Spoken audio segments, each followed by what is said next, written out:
इस व्रत के बिना अधूरा है गणेश चतुर्थी का व्रत। गणेश चतुर्थी पर भगवान गणेश की मूर्ति की स्थापना के लिए मध्यकाल को सबसे अच्छा माना जाता है। गणेश चतुर्थी पर इस कथा को पढ़ने से सारी मनोकामनाएं पूर्ण होने की मान्यता है। वैदिक ज्योतिष अनुसार भाद्रपद मास के शुक्ल पक्ष की चतुर्थी को हर साल गणेश चतुर्थी मनाई जाती है। इस बार गणेश चतुर्थी का पर्व 27 सितंबर यानी कि आज को मनाया जाएगा। इस दिन बप्पा लोगों के घर विराजेंगे। 10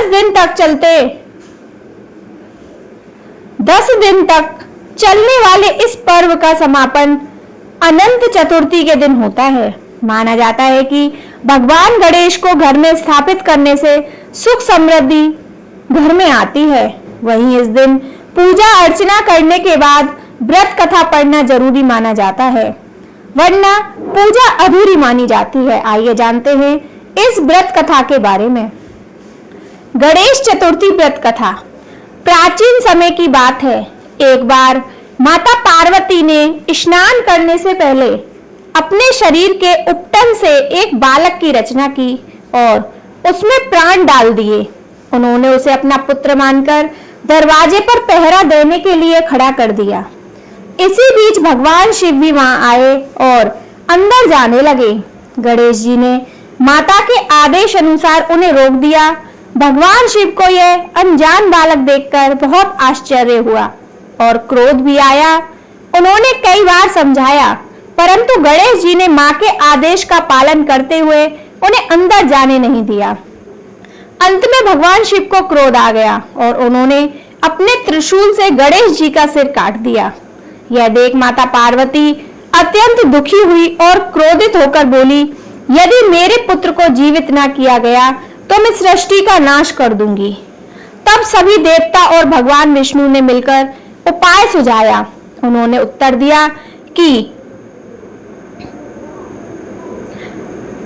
उत्तर दिशा की ओर मुख किए पहले प्राणी का सिर लाने का कहा।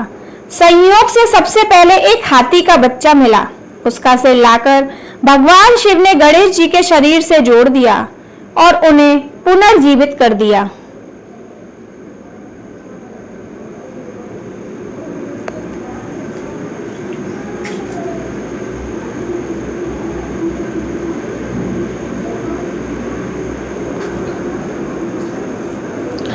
भगवान शिव ने वरदान दिया कि गणेश जी सबसे पहले पूजे जाएंगे और सभी कार्यों में प्रथम स्थान पाएंगे। तभी से गणेश जी को विघ्नहर्ता और सिद्धि विनायक कहा जाने लगा।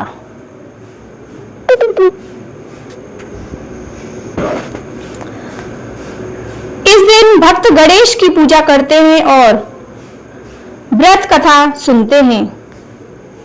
पुराणों के अनुसार एक बार सभी देवता संकट में घिर गए और परेशान होकर भगवान शिव के पास पहुंचे। उस समय भगवान शिव और माता पार्वती अपने दोनों पुत्र कार्तिकेय और गणेश जी के साथ मौजूद थे। देवताओं की समस्या सुनकर भगवान शिव ने अपने पुत्रों से कहा कि तुम दोनों में से इनकी समस्या का निवारण कौन कर सकता है। ऐसे में दोनों ने एक ही स्वर में खुद को योग्य बताया। धन समृद्धि के लिए गणेश चतुर्थी पर करें। भगवान शिव असमंजस में पड़ गए कि किसे यह कार्य सौंपा जाए। तो ऐसे में भगवान शिव ने एक तरकीब निकाली। अपने पुत्रों से कहा, तुम दोनों में से जो सबसे पहले इस पूरी पृथ्वी का चक्कर लगाकर आएगा वही देवताओं की मदद करने आएगा।